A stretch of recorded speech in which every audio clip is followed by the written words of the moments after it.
other thing that I keep seeing research done around, and where links are at least trying to be made, is for depression and neurogenesis. So, on the Hmm. one hand, the sort of textbook high school level understanding of serotonin is that it's involved in mood, and that's why something like an SSRI is the quintessential antidepressant medication.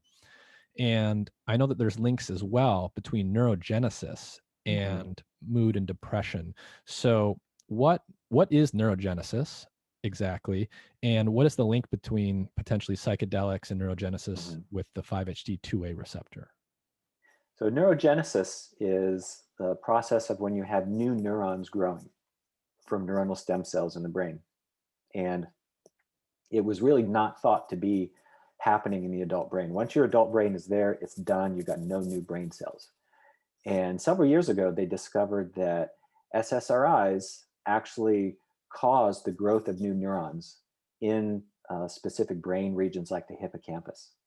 And that these new neurons led to new sprouting and new connections. And then that was associated with the antidepressant effects of SSRIs. And so that was quite an impactful discovery. And several different groups over the last few years have looked at neurogenesis and synaptic plasticity with psychedelics and have shown that if you stimulate the 5-HT2A receptor in the brain, that you will also stimulate new synapses and new neuronal connections within the brain. And in some of the work that has been done with ketamine, which does very similar things, if you block those connections from happening, you can prevent the antidepressant effects in these animal models.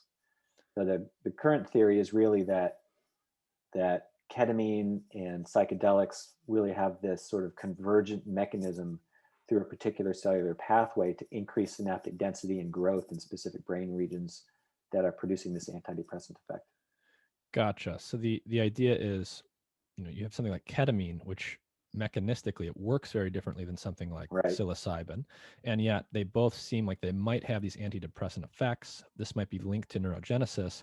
And so is Hmm. this part of the thinking behind why you might be able to engineer new psychedelics that are not actually psychedelic? That there's a component to this that's involved in like mood modulation and depression, and then components that are involved in the other stuff.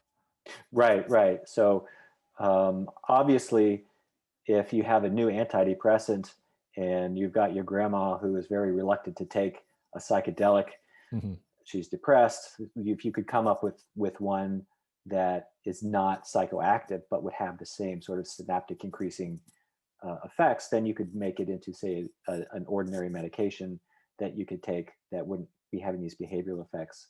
Um, there is some evidence that that might be possible to engineer um, away those. There are a few different labs who are working on that, but I think I'm not sure that that's ever really going to be feasible, because if you're changing the brain, you're inducing all the synaptic plasticity and doing what it needs to do, that um, that you're just going to, as a product of that rewiring, have these Hmm. subjective psychedelic effects.